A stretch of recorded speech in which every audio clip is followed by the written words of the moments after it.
మంత్రబలం కార్యక్రమానికి స్వాగతం. శ్రీ క్రోధినామ సంవత్సరం, ఉత్తరాయణం, ఆషాఢమాసం, గ్రీష్మ ఋతువు, శుక్లపక్షం, ఆశ్లేష నక్షత్రం, తదియ తిథి సోమవారం. గుప్త నవరాత్రుల్లో 3వ రోజైన ఈ రోజున మనమంతా చంద్రఘంటాదేవిని పూజించాలి. ఈ పూజను ఆచరించడం వల్ల కీర్తి ప్రతిష్టలు, కుటుంబ గౌరవం పెరుగుతాయి. అందుకే ఈరోజు మనమంతా ఓం చంద్రఘంటాయ నమః అని జపించాలి. మంచి మాట కార్యక్రమానికి స్వాగతం. కలలు కనాలి, కానీ ఆ కలల్ని నిజం చేసుకోవడానికి కంటి మీద కునుకు లేకుండా శ్రమించాలి. అప్పుడే కన్న కలలు నిజమవుతాయి. అలా కన్న కలల్ని నిజం చేసుకోవాలంటే బద్ధకాన్ని విడనాడాలి. తెల్లవారుజామునే నిద్రలేచిన వారిలో ఉత్తేజం ఉంటుంది. అంతేగాక ప్రతిక్షణం ఏదో ఒక పని చేస్తూ కాలక్షేపానికి తావివ్వని వారు సంపూర్ణ ఆరోగ్యంగానూ ఉంటారు. వ్యవసాయం చేసేవారు తెల్లవారుజామునే నిద్రలేచి పొలానికి వెళ్ళిపోతే రోజంతా శ్రమిస్తారు. దీనివల్ల వారికి ఆకలి వేయడంలోనూ జీర్ణశక్తిలోనూ ఎటువంటి సమస్యలు ఉండవు. హాయిగా నిద్రపోతారు కూడా. కానీ నగర జీవితానికి అలవాటు పడిన వారిలో చాలామంది రాత్రుళ్ళు ఆలస్యంగా నిద్రించడం, ఉదయం ఆలస్యంగా మేల్కొనడం లాంటివి చేస్తుంటారు. ఇంకొన్ని ఇళ్లల్లో కుటుంబ సమేతంగా కూర్చుని ప్రపంచంలో జరిగే ఘర్షణపూరితమైన వార్తల్ని చూస్తుంటారు. ఇది కూడా మానసికంగా ప్రభావం చూపుతుందని గ్రహించాలి. కూష్మాండాదేవి పూజా విధానం కార్యక్రమానికి స్వాగతం.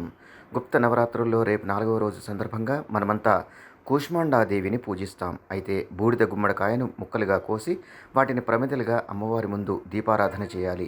బూడిద గుమ్మడికాయతో పాయసాన్ని చేసి అమ్మవారికి నైవేద్యంగా సమర్పించాలి. మన సంప్రదాయం కార్యక్రమానికి స్వాగతం. సాధారణంగా మన సంప్రదాయం ప్రకారం మంగళవారం రోజున మనం క్షౌరం చేయించుకోవడం కానీ, గోళ్ళు తీసుకోవడం కానీ చేయం. కానీ మరో విషయం ఏమిటంటే, మనం ఏ రోజునైతే జన్మిస్తామో ఆ రోజున క్షౌరం చేయించుకోకూడదు, గోళ్ళు తీసుకోకూడదు. అంటే ఉదాహరణకు ఆదివారం రోజున జన్మించిన వారు ఆదివారం రోజున క్షౌరం చేయించుకోకూడదు, గోళ్ళు తీసుకోకూడదు. ఇలా చేయడం వల్ల అనారోగ్యం పాలవుతారు.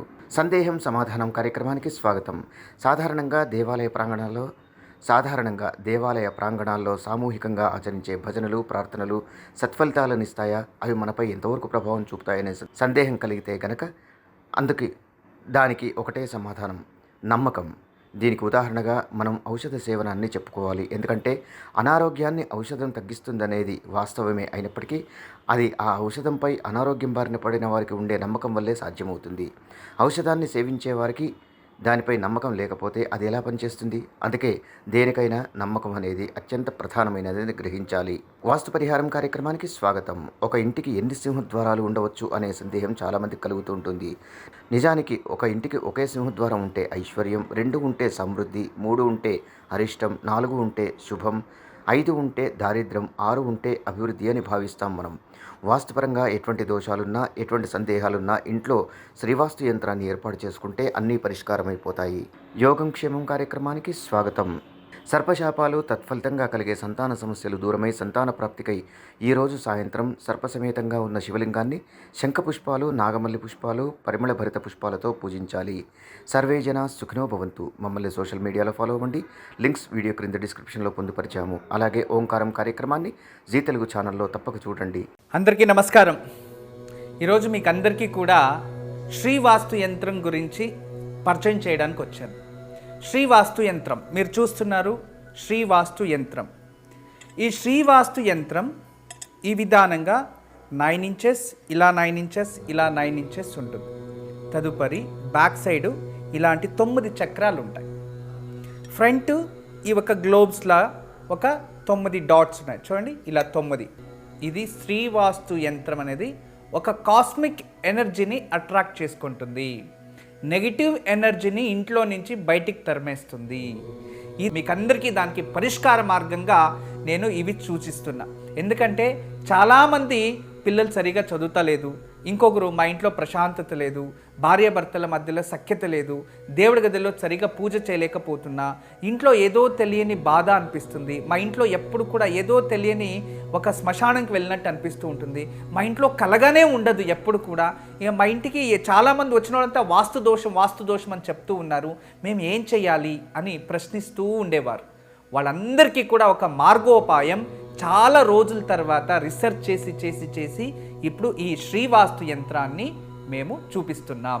ఈ శ్రీవాస్తు యంత్రాన్ని ఎప్పుడైతే ఎక్కడ ఫాల్ట్ అనిపిస్తుందో అక్కడ ఒక మేక కొట్టి తగిలించాలి, అంతే.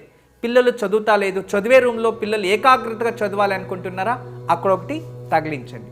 మీరు నిద్రించే ఒక రూమ్లో మాకు సరిగా నిద్ర వస్తలేదు, పడుకుంటే చెడు కళలు వస్తున్నాయి, నిద్రించే గదిలో ప్రశాంతత లేదు అనిపిస్తుంది, అక్కడ ఒకటి తగిలించండి.